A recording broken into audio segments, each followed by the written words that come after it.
सबको मेरा सादर नमस्कार। आज का प्रसंग है कि कैसे पांडुपुत्र लाक्षागृह से बच निकले। हस्तिनापुर की राज्यसभा में एक दिन विदुर युवराज पद के लिए प्रश्न उठाते हुए बोले, महाराज, पांडुपुत्र युधिष्ठिर अब युवा हो गए हैं।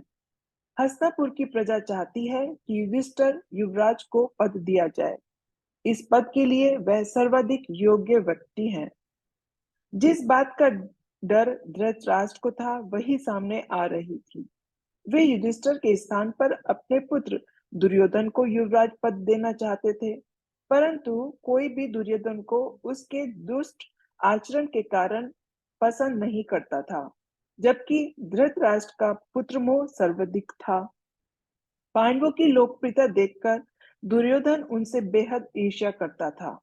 विदुर द्वारा उठाए गए प्रश्न का समाधान तत्काल नहीं हो सका। धृतराष्ट्र ने विचार करने के लिए थोड़ा समय मांग लिया। दुर्योधन को जब इस बात का पता चला तो वह आग बबूला हो गया। दुर्योधन गुस्से में बुनबुनाता हुआ तुरंत अपने पिता के पास पहुंचा और बोला, पिताश्री, आप बड़े हैं। हस्तिनापुर राज्य पर आपका और आपके बाद आपकी संतान का अधिकार है। नेत्रहीन होने के कारण विदुर काका ने आपके साथ अन्याय किया है। अभी तो आप राज्य संचालन कर रहे हैं, फिर तब क्या हो गया था? विदुर काका ने आपको राजा न बनाकर पांडु काका को ही राजा क्यों बनाया? नेत्रहीनता ऐसी कोई बाधा नहीं थी। तुम्हारा कहना सत्य है पुत्र, धृतराष्ट्र ने शांति के साथ उत्तर दिया। जो भी हुआ उसको भूल जाओ। पुत्र युधिष्ठिर श्रेष्ठ गुणों से युक्त मेरे धर्मात्मा भाई पांडु का पुत्र है।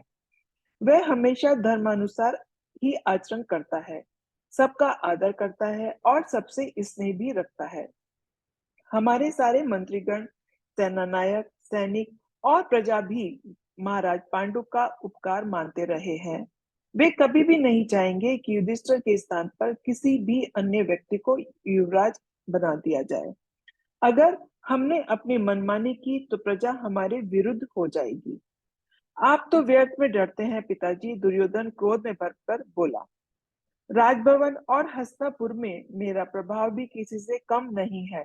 मामा शकुनी और आपके मित्र कर्णिक मेरे पक्ष में हैं। तुमने अच्छा याद दिलाया पुत्र, धृतराष्ट्र बोले। मैं आज ही अपने मित्र कर्णिक को बुलाकर बात करता हूँ। संध्या समय महाराज धृतराष्ट्र के संदेश पर कर्णिक महाराज धृतराष्ट्र से मिलने आया। धृतराष्ट्र ने अपने मन की इच्छा कर्णिक के सामने रखी। कर्णिक अत्यंत चतुर और नीति कुशल व्यक्ति था। जिस समय वह आया था उसके कुछ देर बाद ही शकुनी भी हालचाल पूछने के बहाने वहां पर चला आया।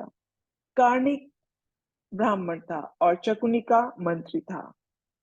महाराज धृतराज की बात सुनकर कर्णिक बोला, राजन, इस संसार में जो शक्तिशाली है और ऐश्वर्यवान है, यह संसार उसी को श्रेष्ठ मानता है। पांडव आपके भतीजे ही नहीं, शक्ति संपन्न भी हैं। यदि आपको अपने पुत्र दुर्योधन को युवराज बनाना है तो पांडु पुत्रों को उसके मार्ग से हटाना होगा, वरना आप पछताते रह जाएंगे। जीजाश्री, कर्णिक ठीक ही तो कह रहा है, शकुनी उतावलेपन में बोला। राजनीति के जानकार लोगों का मत यही है कि एक राजा को सदैव अपने बल का प्रदर्शन करते रहना चाहिए। यदि भविष्य में कोई उसकी सत्ता के लिए चुनौती देने वाला हो तो उसका सिर उठने से पहले ही कुचल देना चाहिए। गांधार युवराज शकुनी का मत उचित है राजन, कर्णिक बोले। राजकाज की इन बातों को सदैव गुप्त रखकर चुपचाप कार्य को अंजाम देना चाहिए। शत्रु की ताकत भले ही कम हो, उसे तत्काल कुचल डालने में ही भलाई है। कभी कभी छोटी सी चिंगारी भी सारे वन में आग लगा देती है। जीजाश्री, वश में आए शत्रु का तत्काल वध कर देना चाहिए, शकुनी ने धृतराष्ट्र को और उकसाया।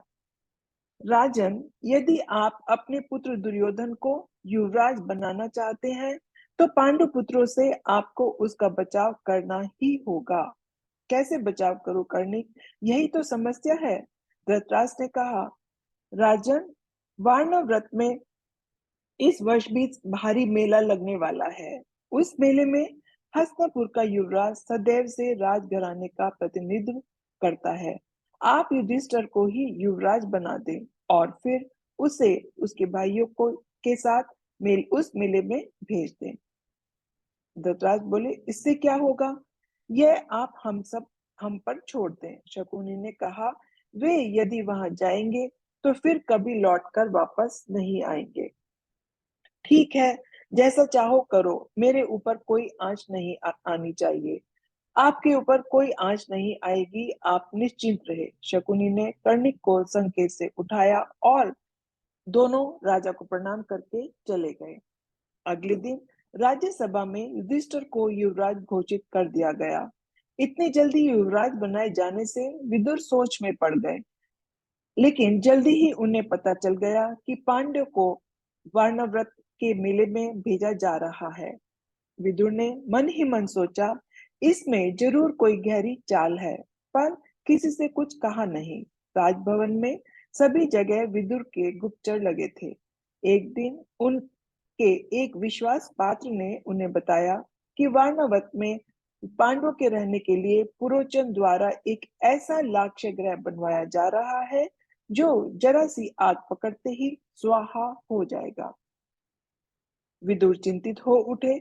वे समझ गए कि दुर्योधन और शकुनी पांडवों को लाक्षागृह में जलाकर मार डालना चाहते हैं। जिस समय से पांडवों ने वार्णवत के मेले में जाने की स्वीकृति दी थी, उसी दिन से दुर्योधन बहुत खुश नजर आ रहा था। उधर पुरोचन वार्णवत में तेजी से सन, घी, मोम, तेल, लाख और चर्बी आदि की लुगदी से लाक्षागृह का निर्माण बड़ी तीव्रता से कर रहा था। विदुर पल पल की खबर रख रहे थे। मेला प्रारंभ होने से पहले ही लाक्षागृह बनकर तैयार हो गया। इधर पांचों भाई अपनी माता कुंती के साथ वार्णवत के मेले में हस्तिनापुर राज्य का प्रतिनिधित्व करने के लिए महाराज धृतराष्ट्र, भीष्म पितामह और विदुर से आज्ञा लेकर चल पड़े। चलते समय विदुर ने युधिष्ठिर से सांकेतिक भाषा में कहा, पुत्र, जो राजा अपनी राजनीतिक कुशलता से शत्रु की चाल को समझ लेता है, वही विपत्ति पर विजय प्राप्त कर पाता है। इस संसार में युद्ध में प्रयोग करने वाले कुछ ऐसे हथियार भी होते हैं जो किसी धातु के बने नहीं होते। ऐसे हथियारों से अपना बचाव करने का उपाय जो समझ लेता है, उसे कोई शत्रु नहीं मार सकता। जो चीज ठंडक दूर करती है और जंगलों का विनाश कुछ देर में ही कर देती है, वह बिल में रहने वाले चूहे को छू भी नहीं सकती। जैसे जानवर सुरंग खोदकर ऐसे जंगली आग से अपना बचाव कर लेते हैं और बुद्धिमान लोग नक्षत्रों को देखकर दिशाओं को पहचान लेते हैं। ताश्री, मैं आपकी बात समझ गया। युधिष्ठिर ने यह कहकर विदुर से विदाई ली। मार्ग में युधिष्ठिर ने विदुर की बात का अर्थ अपने सभी भाइयों और माता कुंती को बता दिया।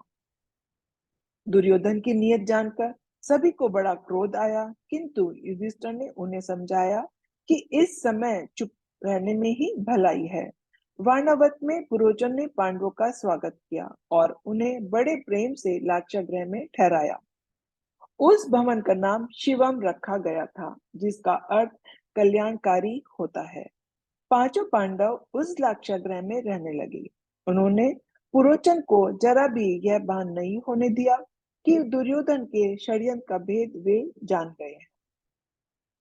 जल्दी ही विदुर का एक आदमी पांडवों से आकर मिला। वह सुरंग खोदने वाला था। उसने विदुर का संदेश अकेले में पांडवों को दिया। पांडवों ने उसे लाक्षागृह में रख लिया। उसकी सहायता से रातों रात उन्होंने भवन से बाहर जंगल की ओर पड़ने वाले सिरे तक एक सुरंग बना डाली। सारा काम इतने गुप्त रूप से हुआ था कि पुरोचन, जो इस भवन के आगे वाले कक्ष में टिका हुआ था, उसको भी इस बात का पता नहीं चल सका। जिस दिन वार्णवत में मेले का बड़ा उत्सव था, उस दिन युधिष्ठिर ने लाक्षागृह में सभी लोगों के लिए भोजन का प्रबंध कराया। सब खूब खा पी कर चले गए, लेकिन एक विधवा ब्राह्मण स्त्री अपने 5 बेटों के साथ भवन में थककर सो गई। रात्रि में पुरोचन ने भवन में आग लगवा दी। लाक्षागृह धू धू करके जलने लगा। इसी बीच भीम, अर्जुन, नकुल, सहदेव और युधिष्ठिर अपनी माता कुंती के साथ सुरंग के रास्ते भवन से सुरक्षित बाहर निकल गए। लाक्षागृह में लगी आग देखकर लोगों के झुंड आग बुझाने के लिए आ गए। उनमें से किसी ने पुरोचन के हाथ में मशाल देखी तो वे अपने क्रोध पर काबू न रख सके। उन्होंने पुरोचन को उठाकर आग में झोंक दिया।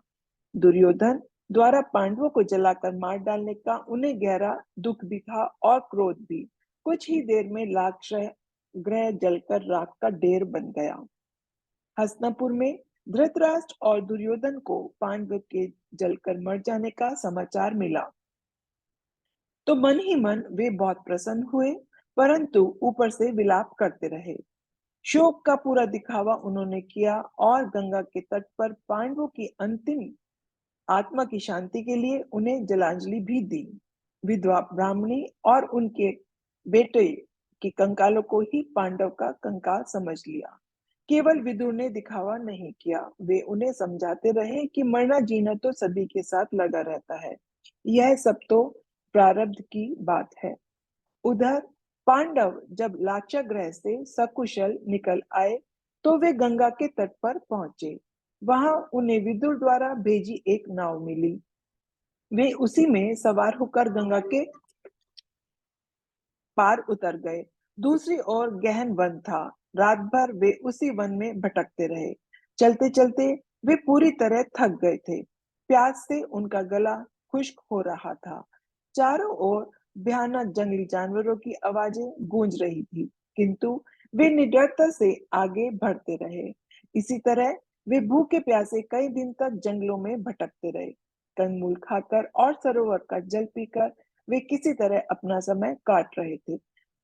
तभी एक दिन मार्ग में वह ऋषि व्यास से उनकी भेंट हुई। सभी ने उन्हें दंडवत प्रणाम किया।